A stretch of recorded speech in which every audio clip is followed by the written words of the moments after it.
Assalamualaikum, salam sejahtera. Saya Khairina, occupational therapy anda yang akan menemani anda untuk session kita pada hari ini. Saya akan ceritakan kepada anda secara satu persatu. Okey, sekarang kita masuk kepada session yang pertama, iaitu oral muscle stimulation.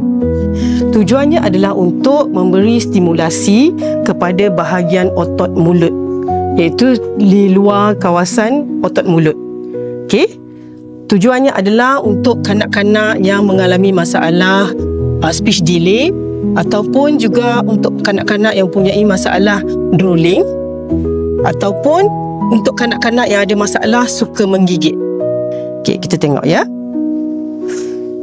Kita mulakan dengan buat pusingan di bahagian pipi luar. Kita boleh juga gunakan dua belah tangan terus, atau juga boleh gunakan sebelah tangan dan sebelah lagi. Okey, kita boleh ulang sebanyak 8 kali. Dan kemudian kita pergi kepada bahagian atas bibir. Itu tarik daripada tengah ke bawah. Juga kita ulang sebanyak 8 kali. Dan kemudian kita buat daripada bawah naik ke atas. Juga kita buat pengulangan sebanyak 8 kali. Dan kemudian kita buat pusingan setempat.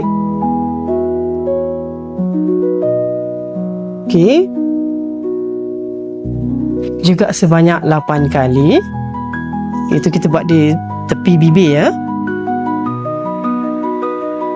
Okey, dan kemudian yang terakhir kita buat cara tarikan daripada bawah pipi ke atas.